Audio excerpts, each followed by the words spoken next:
The verse from Jeremiah 29:7 says, "Seek the welfare of the city, pray on its behalf. In its welfare, you'll find your welfare." So it was a gift to the city to try to bring those elements together so we could engage better with poverty alleviation and just connecting people. Brad is my friend. When they first came to our church, we really were very quickly kindred spirits because we immediately shared a common love for this place, for this city that we live in.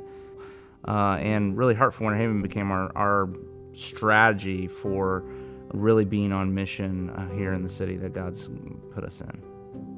We had kind of an angel donor to help get us started, but after that, we had to come up with financing, and it was a difficult road. I mean, we kind of kicked along after we ran out of that first initial gift, had some financing, but not enough to make it through the entire year. So didn't have a real clear plan as to how to go about that and what that was about.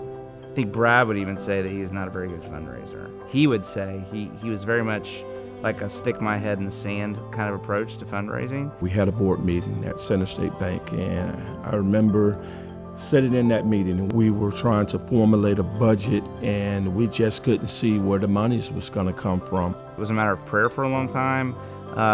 We were really hoping for someone to come in from the outside to help motivate him, to help encourage him.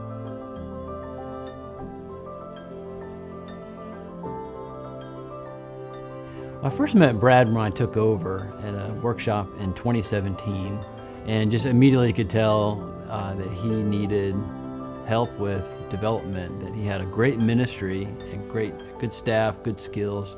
He just needed to know how to build out and do development. Had been attending the meetings, getting introduced to their concepts, which were really, really helpful. His first struggle was an event that he could use not just to raise some money, but to sort of fuel the rest of his fundraising operations during the year. And he didn't have an anchor event. He didn't have a good banquet where he could cast big vision and give his current champions a place to invite the people in their sphere. I didn't like banquets. Had never been to one that I really enjoyed. They seemed like a chore. So it seemed like a lot of work for nothing. Maybe the most underutilized sleeping giant of a reason to run a banquet is you get to invite people to join a community of believers that are all burdened for the same thing, to conquer a task that's on God's heart. So I twisted his arm a bit and encouraged him to do an annual banquet, Mission Increases Way.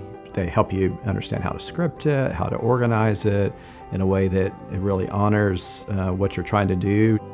With some encouragement, we pulled together that first one, and it really changed our trajectory financially ever since. I tell you, maybe a year later, it was a total different perspective. Funds came in, funds started to grow, and giving picked up. I think our budget then was about $150,000. Now, the last couple of years, it's been over $1 million. You'll never regret being a part of Mission Increase. They're going to give you good information. It's going to help you grow the vision that you have. Nonprofit and ministry work is difficult. There's a lot of dark days almost where you don't know, am I really making any progress? And it can be hard to remain diligent and obedient, just to trust the Lord, to do the best you can and to try the best you can. God's provision exceeds what our expectation is when we really are dependent on Him, and how to grow in that sense of dependency on Him, but still do the work that you need to do in a way that honors your beliefs, I think is what Mission Increase helped us to do.